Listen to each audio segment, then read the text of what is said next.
Wassef Ali Hassoun is a corporal in the United States Marine Corps who was charged with desertion for leaving his unit and apparently engaging with others in a hoax to make it appear that he had been captured by terrorists on June 19, 2004 while serving in Iraq. Originally listed as having deserted, the Lebanese American U.S. Marine was then thought to have been taken hostage by Iraqis who were thought to have befriended him. Al Jazeera broadcast a video of Hassoun on June 27, 2004, blindfolded and with a masked man holding a sword over his head, saying that he had been captured. His kidnappers identified themselves as part of Islamic Response, the security wing of the National Islamic Resistance 1920 Revolution Brigades. On July 3, 2004, Al Jazeera reported that the terrorist group Jaish Ansar al-Sunna had released a statement declaring they had beheaded Hassoun, and their website confirmed this. On July 4 it was reported al-Sunna denied this, and on July 6, Al Jazeera reported receipt of a message he'd been taken to a safe location after he promised to desert from the Marine Corps. On July 7, CNN reported that Hassoun had contacted his family in West Jordan, Utah and Lebanon from the U.S. Embassy in Beirut, asking to be picked up at an unspecified location. The Houston Chronicle stated later that afternoon his family, as well as the embassy in question, denied that the telephone call had taken place.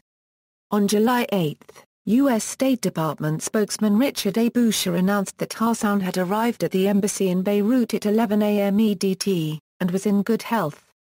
A preliminary result of the United States Navy investigation into the activities of Wassef Ali Hassoun concluded that he deserted the Marine Corps on June 21, 2004. In mid-July, he publicly denied desertion.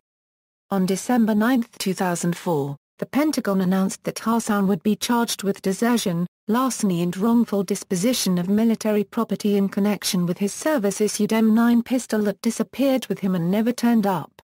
If convicted, he could receive a dishonorable discharge, forfeiture of pay, and from 5 to 10 years incarceration on each specification. In a further twist, on January 4, 2005, he was again labeled a deserter after failing to return to his base in North Carolina from authorized leave and has not been seen since. He reportedly fled to Lebanon.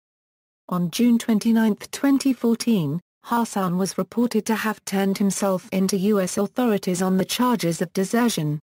See also: Ahmed Qazi al-Tawi, a U.S. Army soldier who was captured by Iraqi insurgents and executed, American POWs in the 2003 invasion of Iraq, 2004 Iraq KBR convoy ambush, capture and execution of Keith Matthew Maupin, an U.S. Army soldier, June 2006 abduction of U.S. soldiers in Iraq, capture and execution of Christian Menchaca and Thomas L. Tucker, 2 U.S. Army soldiers, Kabul Provincial Headquarters raid, capture and execution of Brian Freeman, Jacob Fritz, Jonathan Chisholm and Sean Falter, 4 U.S. Army soldiers, May 2007 abduction of U.S. soldiers in Iraq, capture and execution of Alex Ramon Jimenez, Joseph John Anzac and Byron Wayne Fouty, 3 U.S. Army soldiers. References: Reuters, U.S.